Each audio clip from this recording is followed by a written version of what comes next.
to share this with us, and we are going to be listening to what he has to say. Good morning, Mr. Harry Greaves. Good morning, Henry. Mr. Greaves, we're very pleased to have you. Can you pull the microphone closer to you, sir? Yeah. Okay. You're great. better. Now, we would like to say good morning and welcome again to the Costa show. Thank you. First of all, I'd like to start by asking you, how was your trip uptown? You went up country. Yeah, it was a harrowing trip. The accident experience you had. We just after Batala, we saw an MTA bus that was on its side and masses of people on the road. And there was a truck. Apparently what happened was that this driver had collided with the truck. And so we went, I got out and asked if everybody was okay, if there were any fatalities. And then, I told them I had a space in my vehicle. I was going to Banga, so if anybody wanted to come along, they could. And a young lady and her son came. And she told me that before this accident, they had almost had an accident with a taxi. Wow. So and she said the driver was reckless. In any event, so then I got on the phone and I called Deputy Minister Kwade and asked him to get in touch with MTA because it was getting dark now and these people were there and I didn't want to see these people left on the road and we needed to get a bus to get them out of there, either to come to Monrovia or to go back to Banga. And then he called me back and said he had been in touch with the transport minister. She was going to get in touch with the MTA boss man and to get these people off the road. But this happens a lot, and MTA needs to have in the buses some sort of sign that gives a phone number that passengers can call if they observe that their driver is misbehaving, so that we don't have these kinds of incidents. Okay, Mr. Greaves, thank you very much. Let's kick this thing off by starting with where we are electricity-wise. I'm told we have about 6%. That's the lowest ratio per capita. Electricity per capita in the world. In the entire world. Only 6% of Liberians have access to some amount of power. Yeah, it's actually, the figure is 1%. It's even lower than that. Oh, God. Yeah, it's 1%. Wow. We are very, very low on the You mean from the national grid? Yeah. Okay, from national grid. Yeah, from the national grid. Yeah. Now, but a lot of us run our own private generate our own power. Mm-hmm. And actually, technically, we are breaking the law. Because under the law, only LEC has the power, the authority to generate, transmit, and distribute electricity. That's correct. But LEC is producing, they've got 22 megawatts of installed power, but they're actually only generating 6. So Monrovia alone has a demand of 120 megawatts. I got this number out of Manitoba after I've been trying to get this number for years, and I finally got it when one of my clients, a large Japanese trading house, came here. They were interested only in infrastructure, electricity, the airport, roads, seaports, and when we got to LEC, I asked this question directly of the then President Shahid Mohammed. I said, Shahid, what is the demand for Monrovia?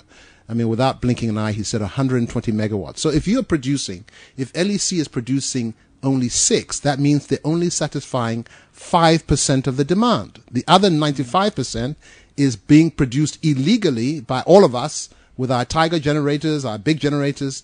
And this is a situation that's frankly unsustainable. Unsustainable.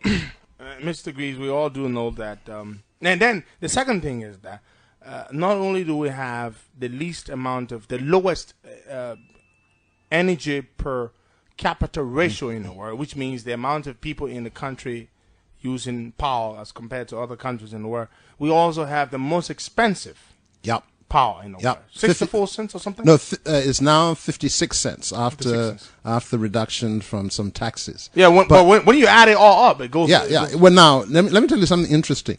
There was an AECD study done in 2008 of utilities in Africa. We were not part of the study, but they categorized the utilities based on the tariff. That is what they were charging. You had those who were low, those who were medium, and those who were high. The the utilities in the high category, the highest tariff was 30 cents a kilowatt hour. In other words, the highest in Africa was 1/2 of what we pay. Of what we pay. Wow. So this is why the Liberian market would be very attractive to private investors, because for many countries the big problem that investors have is raising the rate from an uneconomically low level to an economically sustainable level. We are actually the reverse. I mean, if anybody came here and offered us 30 cents a kilowatt hour, we would be jumping through hoops because our rates are so high. So this is for that reason, this is a very attractive market. But let me just tell you what is happening now. The rumor is that LEC is about to collapse, that even the 6 megawatts they have, they will not be able to sustain that for very long. And actually, you know, back about 2.5 years ago, I went to meet Mrs. Sirleaf. You know, electricity has been my passion. I remember... And I understand why. Yeah, and I remember I had a reception for Brecelco Findlay when he first became President Pro Tempore of the Senate at P.H. Rib House, my wife and I. And I told the finance minister, I said, Amara, I intend to be a Johnny One Note on this issue. Everywhere I go, no matter what the subject is, I'm going to bring it back to electricity. Because in my view, this is the single most important economic issue that we face. So I went to the president in July of 2012, you know, to talk about, to offer her a solution. In this particular case, it was there was a Belgian company that had offered to build and deliver a 10. This was back in 2007. They had made this offer, a 10 megawatt plant, and was going to be free to the government. Why? Because the managing director of the company had very good relations in the Belgian finance ministry, and he had arranged for the Belgian government to pay him for this plant and treat it as a forgivable loan to Liberia, which for all practical purposes is a grant. And they drilled him around and drilled him. He couldn't understand why we would not accept something if it's a gift. Yeah, it's a free. So then he died, and his successor said, well, you know, I don't have the same contacts as my predecessor, but I can get you a 30% grant. So with a 30% grant, this 10 megawatt plant would have cost the government about 7 million. Bear in mind, when they did the recent World Bank tender, the lowest bid was 13. So they would have gotten a plant for half of what the government is now going to have to pay. And again, they couldn't understand why the government wasn't moving on this. So in their frustration, they came to me, and I went to see the president. I told her about this. She said, yes, she remembers this offer, but she didn't know what happened to it. So I told her, I said, but the offer is still on the table. And she said to me, she said, Harry, your timing is perfect. She said to me, by October of next year, i.e. October of 2013, we're going to have an electricity crisis in this town. I said, why? She said, because the old generators will be... No, wearing out. So actually, the fact that LEC has limped on for an additional year is remarkable. But then, and so I told her, I said, Madam President, this company can deliver a plant within 12 months. Actually, they had told me 9, and I told them to add on 3 months. So I told her, I said, you will be able next year, which is 2013, for 26, you'll be able to turn on this plant. It will be great for you. It will be great for the country. And she said to me, she said, okay. I said, but we have to move now. She said, okay. Do you know Patrick Sandola? I said, yeah. She said, well. That's the Minister of Lands and Mines. Yes. She said, go and talk to him. I went to Patrick. His first reaction was, oh, I haven't heard of this company ABC. And I said, hello, you are a lawyer. You are not an engineer. So you probably wouldn't have, but people... That's not your field. That's not your field. That's not your area. And he drilled me. And I said to him, I said, look, Google ABC. ABC is only the oldest diesel manufacturer in the world. The company is 100 years old. It was, in fact, founded by Joseph Diesel, whose name is now attached to engine. Wow. Yeah, can you imagine? That's a signature brand. Yeah, that's a signature brand. I say so. So these people are not babes in the woods. They do HFO plants all over the world. Recently, they did one in Brazzaville. And the thing about HFO, the fuel, it's heavy. It's heavy. You have no theft problem, but most importantly is price. If you build generators for HFO, the price comes way down. The cost of electricity. Yeah, because it burns very low, and the fuel is cheap. That's why all the new plants that LEC is commissioning will be HFO plants. Yeah, there's 38 megawatts. So anyway, to finish the story. Patrick just drilled me around, and we got nowhere. And you got tired. I just got tired. At the end of the day, what really did he say? The reason I'm asking you this question, Mr. Greaves, is that Patrick Sandolo has sat in his seat adjacent to you, and he has said here that he has gone on explaining how terrifically he's been working to make sure that we have power in this country, blah, blah, blah, blah, blah. So tell us a story about how we lost out on a golden opportunity to have, 12 megawatts? 10 megawatts 10 per plant. megawatts. And in the end, they went, and another of my clients is now supplying the largest HFO plant that LEC will have. It's an 18 megawatt plant, and unfortunately, it's a year delayed because the Ministry of Finance could not get our share of the money. Well, they couldn't get their act together. The plant was actually, the fabrication of the plant was actually completed in November of 2013. It was inspected by LEC in Finland in November of 2013. So that plant has been sitting. Transportation of the plant. That plant has been sitting in a warehouse in Finland. Wow. For 1 year. We finally transported it. We put it on a ship on the 30th of November. Of this year? Of this year. Are you kidding me? Yeah. When it could have been brought in several months back. Yeah, and in fact, the original timetable was the plant was supposed to have been installed and commissioned in September of this year. That's what I know because Amara Khan, the Minister of Finance, said that on a Costa show. Right. Before. But we probably won't have the plant up and running until the end of next year.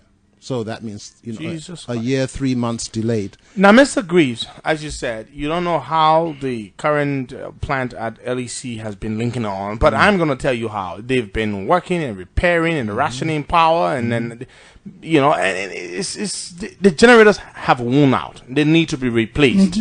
And so we might have a situation where there will be absolutely no power at all.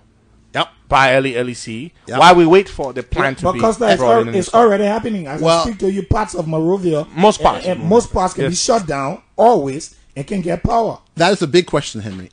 If LEC collapses tomorrow, which is possible, very possible, is very possible. My question is, does LEC or the government have an emergency power? No, they don't. Plan. No, they don't. Well, because mind you, Mr. Greaves, it would be unremiss of us, were we not to mention that the folks at LEC have been doing a terrific job at trying to keep these old generators running. Right. Yeah, it's not their fault that if we were to collapse tomorrow, which is highly eminent. Well, the government has a power strategy.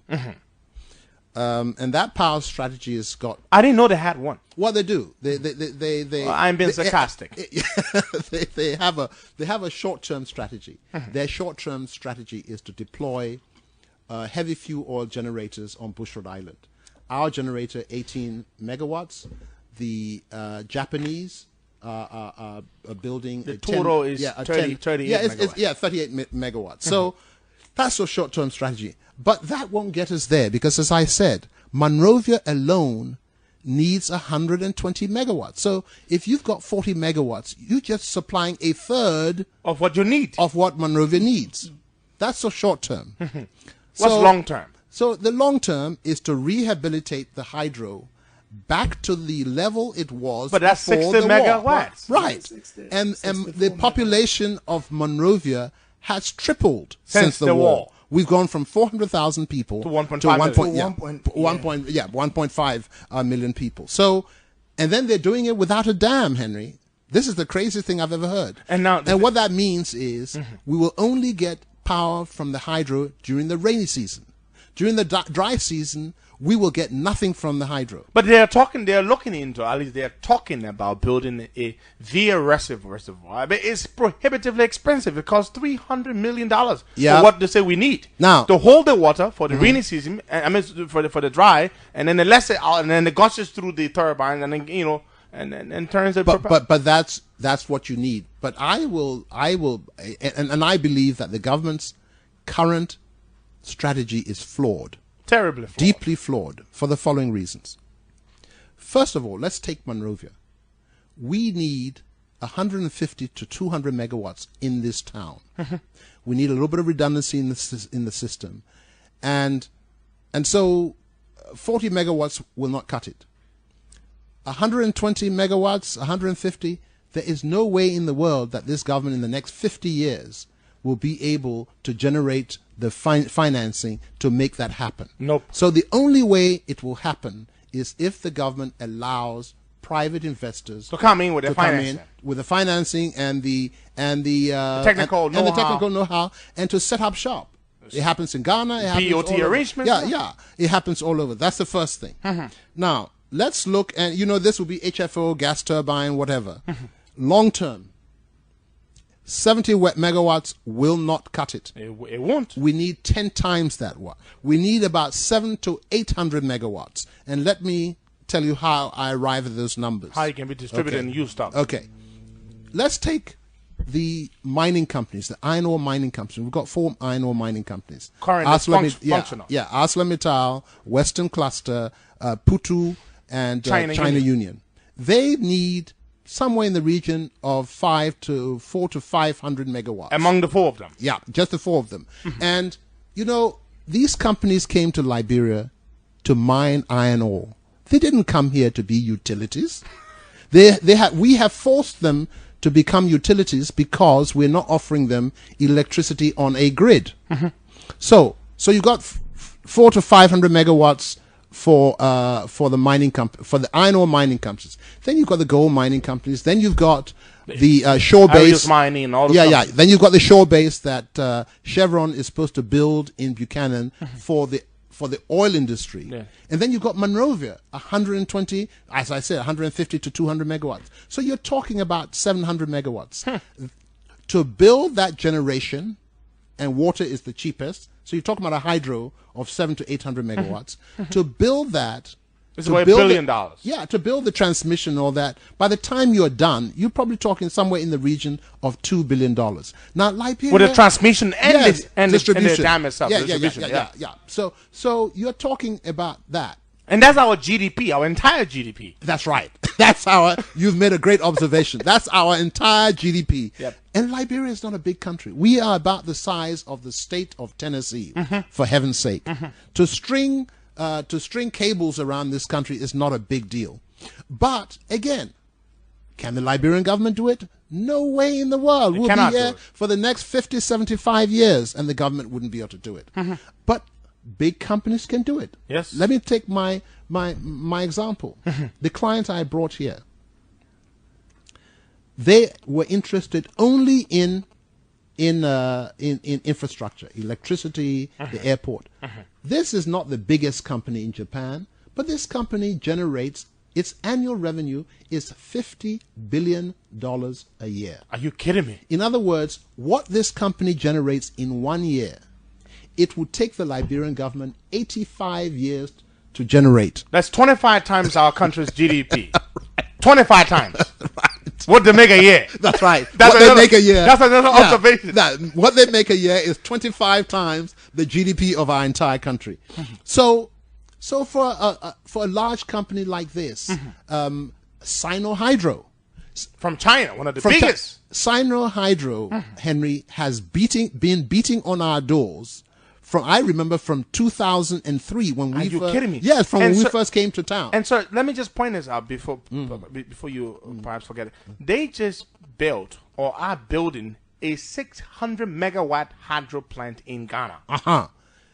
Sino-Hydro built the largest hydro project in the world. It's called the Three Gorges Dam in China. That dam beats the Hoover Dam. That's right. Yes. It in beats Nevada. the Hoover Dam. That's exactly, right. the Hoover Dam. It is huge. Huge. We're talking about thousands Of and thousands megawatts. of megawatts. I'm going to research it. Yes. Yeah, and so there is no shortage of investment out there, but they cannot come here unless we allow them to. And I want to segue into something that we can take advantage of, but are not. That is the Obama Power Initiative. For Africa. For Africa. Barack Obama looked all around and he asked himself, when I leave office, what do I want to do for Africa? What do I want to be remembered for in Africa? And he said, I want to be the electricity president for Africa. I want to be the guy who gave access to electricity. Now, what does this mean?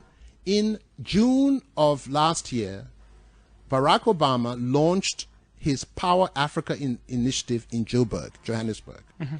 Its objective is to increase output by 30,000 megawatts in Africa. That beats the Three Gorges Dam, which is 22,500 megawatts. Okay. And to give access to 60 million households and businesses in Africa to electricity. That was spur development and growth. That's right. Remarkably. Absolutely. Because electricity is the bedrock of any economy. That's correct. Okay? And he is going to use $7 billion of U.S. taxpayers' money and leverage that money to get an additional $20 billion of private money. So you're talking about $27 billion of U.S. resources. Public and private. Joint financing. For electricity in Liberia. And you know what? Our president has a remarkable sweet mouth. She stepped up to the plate. She got us. We are one of just 6 countries that have been selected to pilot the Obama Power Africa initiative. We are one of only 6. Wow. The other 5 countries are moving. Nigeria, Tony Elumelu with his heirs holding, Ghana, Tanzania, Kenya, they're all moving.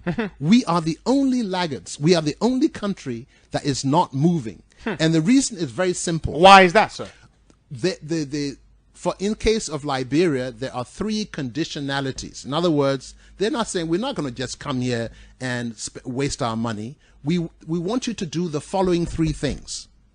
1, open your market to private investment. In other words, remove the LEC monopoly. We're not saying you should close LEC down, but remove the monopoly and let LEC compete. Relax the system. Allow private people to come in. With their capital. 2, establish an independent regulator, truly independent of the government, that will then serve as referee to ensure the interests of the consumers and the producers exactly alike. And 3, formalize the Rural Electrification Agency, which deals with rural electricity. Those are the 3 things they have asked us to do. These are 3 things that we should have done anyway. Have we done any of those No, things? we haven't. Why is that? Well, Mr. Sandolo and his folks, I believe his lawyer, Alvina Norman, they have been fighting this tooth and nail for 2 years. A couple of years ago, USAID, working with the Ministry of Lands and Mines, crafted an energy law that would be part of the reform that would accomplish the 3 objectives. To pave the way for us to qualify. To pay for the way to get us access to hundreds of millions of dollars of Power Africa money. Sandolo nixed this. And he has come up with a new draft that makes absolutely no sense. What does he propose? He proposes that he be appointed as some sort of electricity supremo. A guru. Yes, and no serious investor in the world is going to risk their capital But a government official. for a government official who could be fired Tomorrow if Ellen Sirleaf has a bad hair day. You know, so that doesn't make sense. The legislation, if you remove the word minister and replace it with the word independent regulator, and you remove the word ministry and replaced it with the authority, with independent regulatory agency, the bill that he currently has is about 75% okay, and we're good to go. What needs to happen is there are some provisions that were in the previous draft that strengthens the independence of the regulator, deals with dismissal and all of that. If you put that in, we have an energy bill. So the building blocks are there, but we need now to move forward. On the 18th of October, I offered to the president to help her to solve this problem. The 18th of October of this year. Yep. A couple of months ago. Yep. To help us solve the electricity problem, because, as I said, this is the bedrock of the economy. It would enable her to leave office on a high note. Okay? She responded. What did she say? The day after her birthday, she called me and, she said, I hear you have some good ideas. I went through a mutual friend of ours. And, let's meet. I said, yeah. When? I said, anytime you're ready. She said, okay, the week is almost done, but how about next week? I said, next week will be fine. So then I waited, and then I, me, I don't sit around. I follow up, and you were knocking, and I harass people. So I went harassing her staff. I said, look, the president and I are supposed to meet to talk about this electricity thing, and then about a week ago, I was told that it is not urgent. Excuse me? It is not urgent. Excuse me? LEC is about to collapse, and we need to solve probably the most important economic issue in this country, and you tell me it's not urgent? So that's the kind of lackadaisical attitude that has attended a power situation in the country. So I thought about this for some time, and I decided, look, if President Sirleaf will not lead on this matter, I will. If the executive branch of government will not take action to do what is necessary to promote our welfare, then we should go to the people who we elect to do that. Our senators and our representatives, the legislature. So I just decided, I said, you know what? I will now focus on working with the legislature. Try to build a coalition there, a core group of people in the Senate and the House, to advance the cause of passing legislation that will accomplish these three things. Open up the market competition, break the LEC monopoly, open up the market to competition so that foreign investors and even local investors can invest in electricity, and establish the rural electrification. And so what I've done, I have established an organization to do this. It's called the Coalition to Bring Plenty, Reliable, Plenty, Cheap, Reliable, Stable electricity to Liberia. Brecelco for short. Breselco. Because these four elements are critical.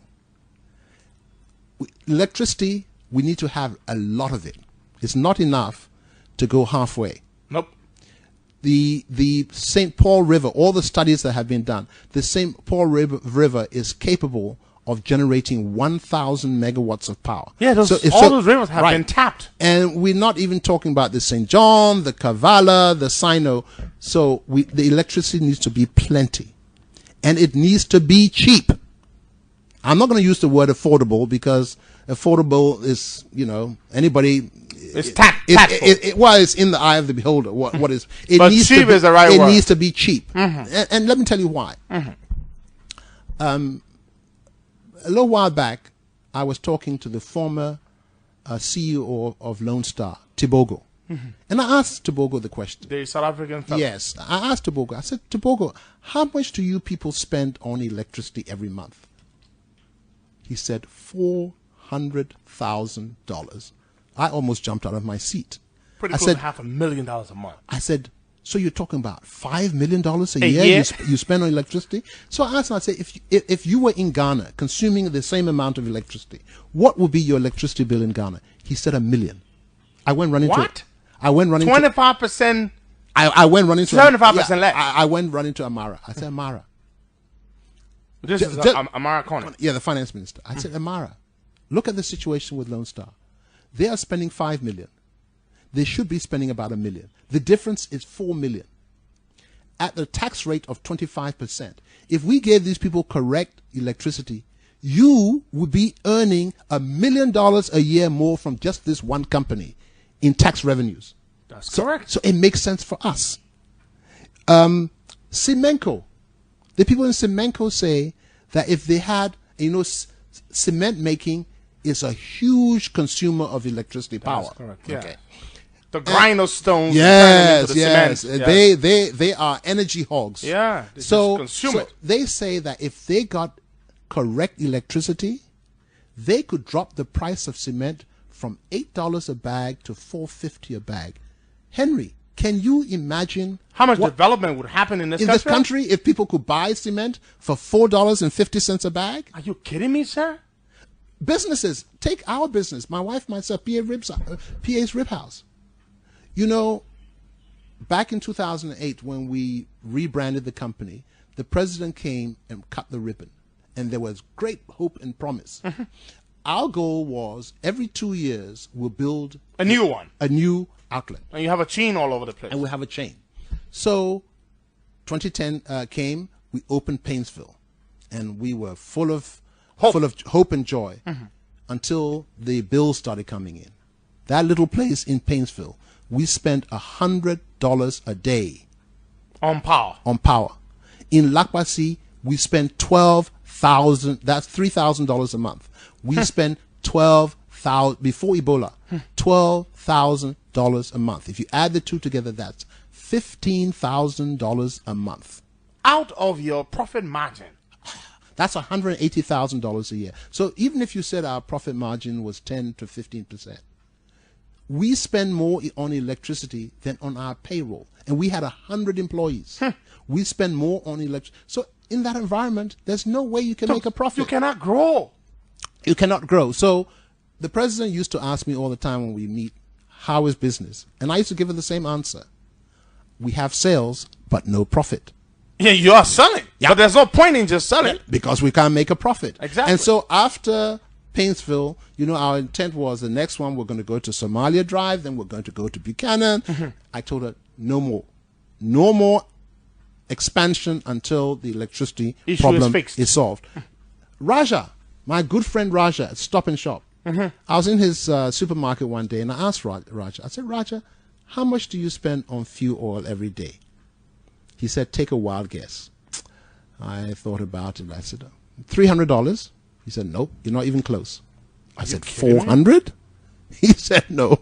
I said, Raja, how much money do you spend on fuel oil every day? And he took out a piece of paper and he wrote on it, $600 a day. That's just on the fuel oil. That's multiply that by 28 working days. That's $18,000 a month. That's over $200,000 a year. Jesus Christ. How in the world can he make a profit with that kind of... Which is why they have to sell the product for exorbitant prices. And this is why the hotels in Monrovia cost more than Ghana, other places you go, and apartments are so expensive, is because of the high cost of electricity.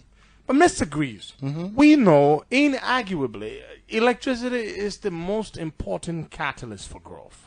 It spurs businesses. There are businesses that have shut down because of the lack of power. There are businesses that wouldn't come to Liberia because when they find out that there's no power, they wouldn't come. Right. There are businesses that have to pay more. The Minister of Lands and Mines, the same Patrick Sandolo chap you talked about, sat right there and said to me, that Costa, if we were producing enough energy, we would sell this energy, as you said, among the four iron ore producing firms.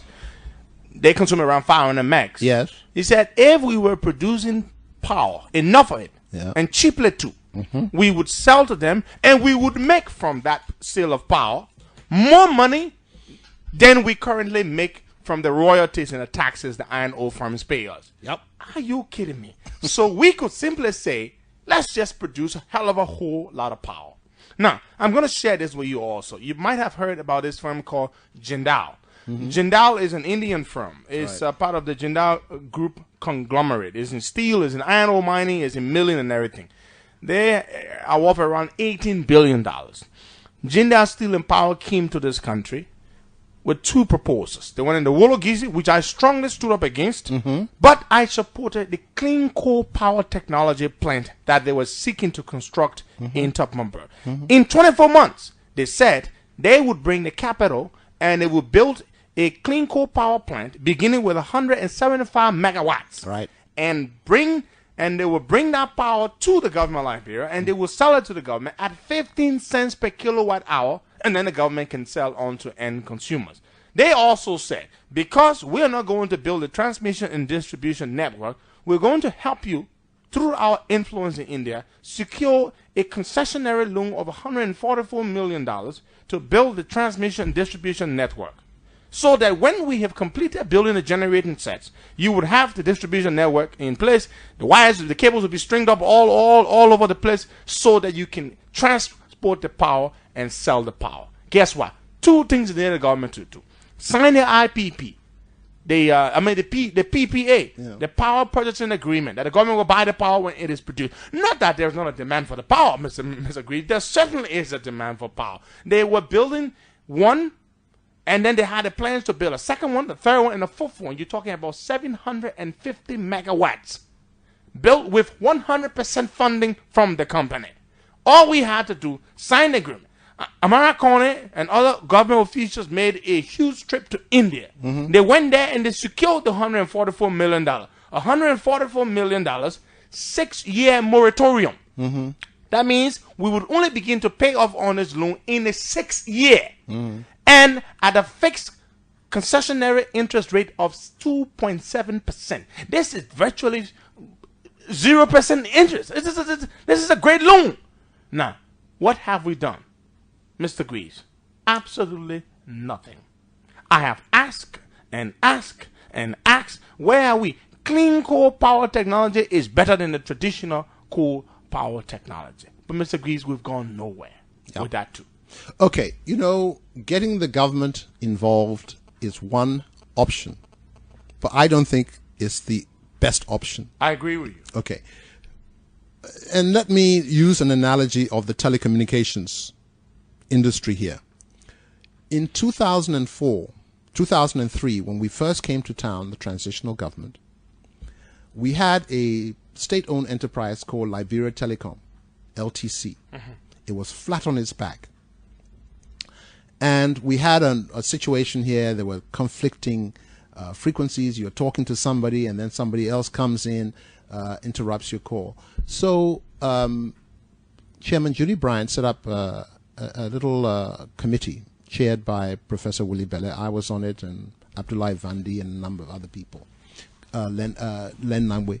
And he charged us with finding a solution. So we called the World Bank and we told them we're looking for a telecommunications solution. But number one, we don't want to borrow any money. 2, we do not want to revive the state telephone company because we believe that there are private sector solutions out there that would be more efficient, more effective. So, they sent a young engineer here.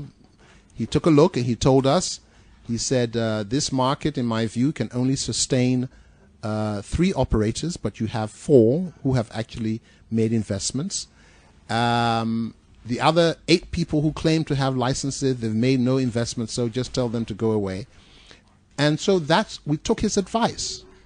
And he said, all you got to do is introduce competition, which is what we did. If you can recall, the day Celcom launched, the price of international calls dropped from $1 a minute to 50 cents a minute. And since then, there has been vigorous competition, to the point where we've gone, LTC at its height had only 5,000 subscribers. Today, we have close to 1.5 to 2 million subscribers. And I'm told this is one of the greatest penetrations in the world. Exactly. Telecommunication penetration. Yes, and our rates are probably the lowest on the west coast of Africa. Now, your guess as to how much this has cost the Liberian government? The answer, 0, nada, zilch. So we have this wonderful telecommunications system, and the government has not invested a dime. But more than that, the telephone companies are the biggest taxpayers to the government today. So my question is, why don't we do the same with electricity? I personally don't believe the government should be investing 1 dime in electricity generation, transmission, or distribution. Let us go to the private sector, create an environment where they can come and bring their money, risk their capital, and build a system for us with electricity that is plenty, that is cheap, and that's reliable and stable. And that is possible. And that is what I want us, that's the direction I would like for us to head in. All right, Mr. Greaves, we will take our commercial break. We'll come right back. This is the Costa Show you're listening to. Mr. Harry Greaves is our guest, and we're discussing. I'm getting text messages from people who are saying this is a fantastic and highly informative discussion. Let's take our commercial. We'll come back shortly. Stay tuned. Oh, yeah. Ebola stay, Ebola stay around. Let's keep taking the safety measures. Remember, at first came and slow down, and later came back with a very heavy force. So, my people, let us keep on the safe side, 'cause Ebola stay out. Ebola is the family destroyer. So let's keep taking the safety measures and keep telling health work. Ebola, we will keep safe and we will not die from this deadly Ebola. A message from the APM terminus in partnership with the Liberia Media Initiatives. Partners in lifting Liberia to a healthier nation for tomorrow.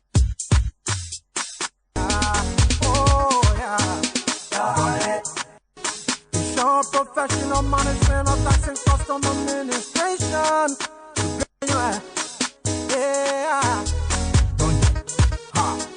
Maintaining public tax, interest in new administration.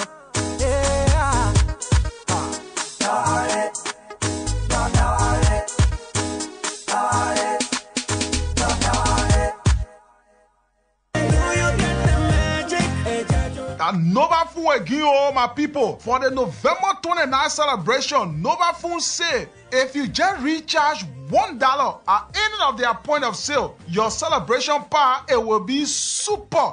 You will win 1 cup of rice right there. That Nova Food again, oh. So you won't tell me on that day, if me and my children recharge any dollar, will we have our rest? Yes, oh my dear. On the 28th of November 2014, from 10 a.m. to 2 p.m., all roads lead to Nova Food showrooms Everyone is a winner for every dollar recharge. Hey, November 28th, where you ever? I can't even wait. Nova phone beyond words. Yes, at NovaPhone, everybody is a winner. So bring your SIM, recharge, and win with your preferred network. Happy November 29th from NovaPhone. NovaPhone, beyond words. Above the rest, fastest internet I've ever known. NovaPhone is mine. Only shining star. Girl, your body make me crazy. Oh yeah! My network is just wonderful. When others are giving 3 and 4 days, my network is giving me 7 whole days on limited calls for just $1. That must be NovaPhone, right? Definitely. It's only on NovaPhone that you can enjoy 7 whole days of unlimited calls for just $1. Yes. What are you waiting for? To activate, dial *147# and enjoy 7 days of free call on your preferred network, NovaPhone. We are here to beat them all. NovaPhone, beyond words. Get all the vaccines for your baby. Take the baby to the clinic or hospital 5 times before the baby is 1 year old. Baby, Jukuju. Like where mama and baby playing. Hello, mommy. Hello, Sarah. I just passing by and I decided to stop and speak. Oh, you welcome. Let me hold a baby small. Yeah. The only now, Ebola been stop carrying her for a vaccine. Oh, mommy, you're not supposed to stop. You're supposed to carry the baby to take the vaccine. That one ain't got nothing to do with Ebola. Bah, I was scared. Don't be scared. The vaccine will protect your child from catching sicknesses like measles, pneumonia, polio, TB, and whooping cough. Yeah, I know. But don't waste time. All parents are supposed to carry their children to the clinic or hospital for vaccination 5 times before the child can be 1 year old. Make sure to carry the child vaccine card every time you visit the clinic or hospital. The vaccines are free and safe. Don't wait. Vaccinate all children under 1 year old to protect their health and well-being.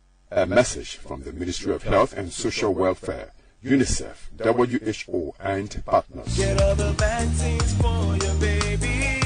Take the baby to the clinic or hospital 5 times before the baby is 1 year old.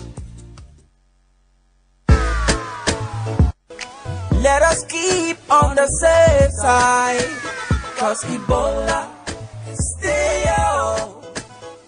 Ebola is the family destroyer. So stay out. Ebola, you are a killer. Ebola, we will keep safe and we will not die from this deadly Ebola. A message from the APM terminus in partnership with the Liberia Media Initiatives. Partners in lifting Liberia to a healthier nation for tomorrow.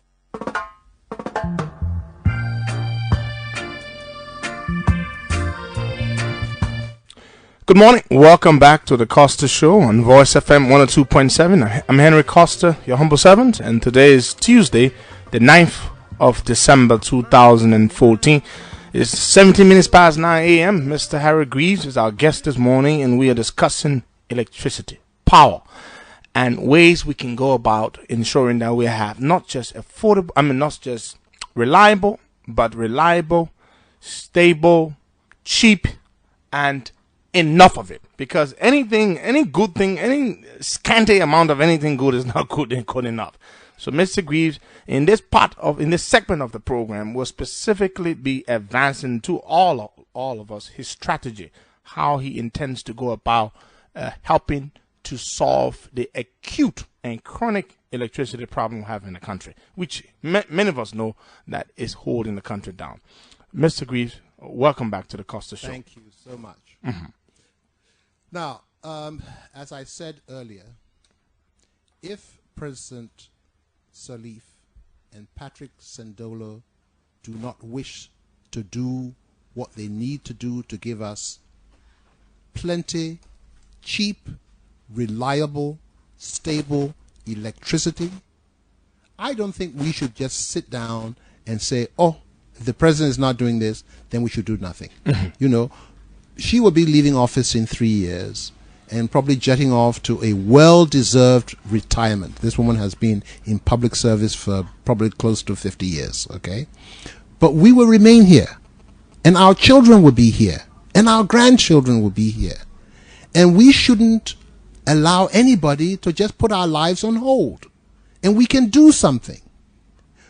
We have 73 representatives and 30 senators that we elected to go into the legislature and do our business. And we need to put them to work. So, this is what I'm proposing. As I said, I have established this organization called the Coalition to Bring Plenty, Cheap, Reliable, Stable Electricity to Liberia. Brecelco for short. B-R-E-S-E-L-C-O. Now, I need to be able to get to those 103 legislators. I can't do it by myself. So, I am calling for 15 volunteers. 15 strong men and women. I don't care. It doesn't matter whether you are a Liberian citizen or a foreigner. If you're here, resident in Liberia, especially if you're a business person, you have a vested interest in cheap, plenty, cheap, reliable, stable electricity. So, and I don't care whether you are black, brown, pink, yellow, or blue. All I'm concerned about is that you should be prepared to work. Now, I'm calling for volunteers. We're not going to pay you. This is all voluntary work. We will take care of out-of-pocket expenses. But I need 15, and you can't be scary people. I need 15 people to join the coalition for us to start marking up the draft bill that is in existence, and we'll work with donors. And I can tell you, I have already started back-channel conversations with some donors. I was at one meeting, and partway through the conversation, the fellow turned around to me. He said, Mr. Greaves, I've been here for many years. I've never heard anybody in the government talk the way you do. He said, you sound like a minister of energy. I said, I have no desire to be a minister of anything. I just want to solve this problem. He said, yeah, but you sound like a real minister. I said, I'm flattered, but I don't want to be a minister of anything. If you're going to give me any title, call me the electricity czar if you want. But I just want to solve the problem. So, and I know that and this particular donor, I can tell you, when I told them what my program was, there is no daylight between what I believe should be done and what they believe. What we both think is identical. So this group I want, and I will give you a number to call. You already started getting people signing up. I will get you a number. You already started getting people signing yeah, up. Mark Nelson is one. I want you to call Grace. She has a log. Right now, she's listening to this program. She has a log, and she's got a Lone Star number and a Celcom number. Please take these numbers down. Celcom, the number is 0770 443 252. The Lone Star number is 0880 497 278. She's got a call log, and when you call her, she will put down your number, your name, and then if you want to be on the 15-member committee, you let her know, and she's got a box to tick it off. If you don't want to be on the 15-member committee, but electricity is your area, you are an engineer, or you are an energy lawyer, or any other service that you think, where you think you can work with the committee, we will welcome that, and you just let her know, and she will note it. So that's what I want people to do, but we don't stop there. I want all of you who are listening to this program, in your thousands, I want you to call your legislator, and not for now, I want you to focus on two people. Representative Adolph Lawrence, who is the chairman of the House Committee on Electricity. This is his number. He's a very good friend of mine. And he is also passionate about electricity and probably as frustrated, if not more frustrated than me, that we don't have a solution. I want you to call him. And his number is 0777 057 177. I don't want you to make flour. I don't want you to cuss him. You can call or text him. Just tell him that you want them to pass the bill that Brecelco will be shepherding through the legislature. The second person I want you to call is the chairman of the Senate Committee on Energy. His counterpart in the Senate. Yeah, Senator Clissus Watterson, who I always refer to as Cousin Clissus. He's my family man. But you can call, in his case, you can call his chief of staff, Mr. Pelina. And here is Mr. Pelina's phone number, 0886 552 556. I want you to call those two numbers. And I want thousands of calls to go to those two numbers so that they know it is not just Harry Greaves that is concerned about electricity, that it is the whole republic. And that's what they do in other parts of the world. In America. In America. Oh, when they people bombard you with mails and calls. They light up the switchboard. I want you to light up these people's phones like a Christmas tree. Okay? So that's what I want you to do. No abusive talk. In fact, no long lecture. Call or text and simply tell them that you want them to pass the energy bill that will be coming through the House. And we're not talking, I don't want an open-ended situation where 5 months from now we're still talking. Tell them, be specific. Give them a deadline. Tell them that you want this bill passed by the end of January next year. Okay. Mr. Greaves, thank you very much. We'd like to go to the phone lines now and take some calls. 0886-218-004, 0555-102-102, 0770-102-102. Those are the numbers to call and participate on the Costa Show. Mr. Harry Greaves is our guest, and we're discussing electricity and how very important it is. Let's go now and take Mr. Samuel Polypheus Jackson on the line. Sam Jackson, good morning. Welcome to the show. Yeah, good morning, Henry. Good morning, Cousin Harry. Brilliant man. The second most brilliant Bata man in the country. Who is the first? Who's the first? Well, Sam Jackson. Dr. Baron Tar. And I guess he did third. No, I'm not even on the top 10 list of the most brilliant Bata people. Look, in all seriousness, the issue of electricity has come to haunt this country. This was politicized in 2003 and 2006. And this is my whole position here. When the U.S. TDA signed an agreement with the LEC to do a desktop study for the revitalization of Mount Coffee, and one of the covenants in that agreement was that we should open up the revitalization of Mount Coffee to some sort of a tendering process. And you mentioned Sino-Hydro. Sino-Hydro came here a long time ago. They wanted cascading rights to the St. Paul River, which has the capacity for 1,000 megawatts.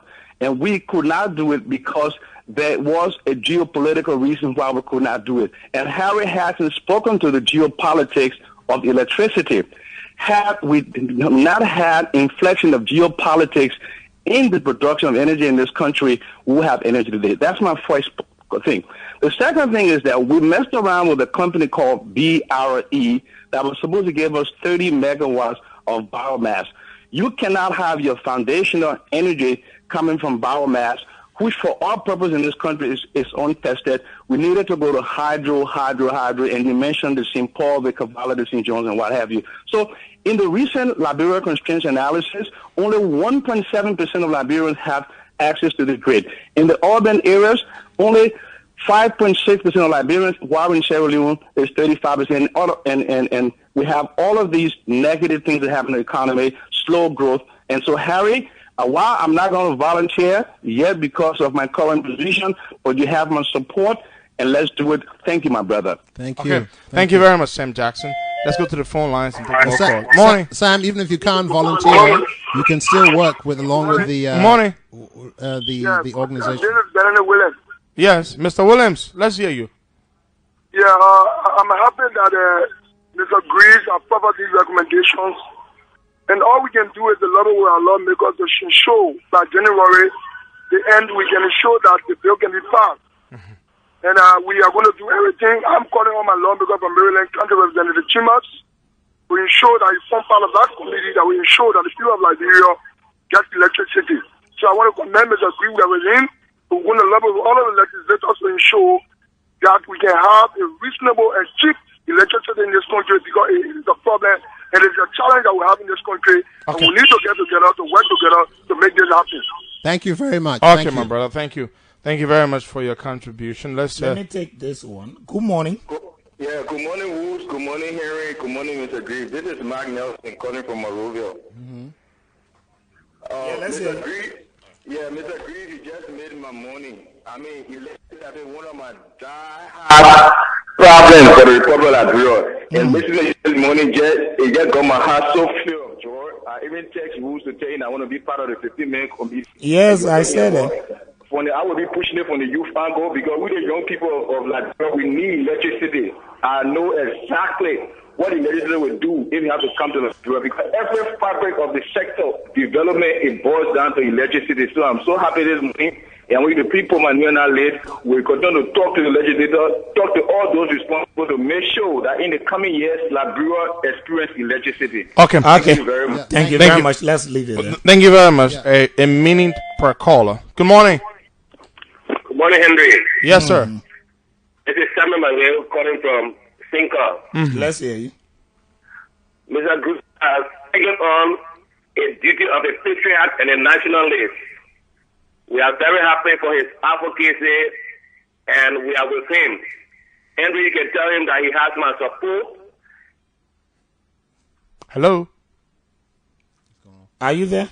Well, we lost him. We lost him again. And Teddy Warner wants Mr. Greaves to answer whether or not, in short, you're saying we outsource the Liberia Electricity Corporation. Let's take another call. But you will answer that later on. Good morning. Good morning, Costa. Yes, good morning, sir. My name is Zia. I'm calling you from the outskirts of the biggest city. Personally, I've not been a big fan of Mr. Greaves, but I am now a very big fan of his ideology. You know, I listen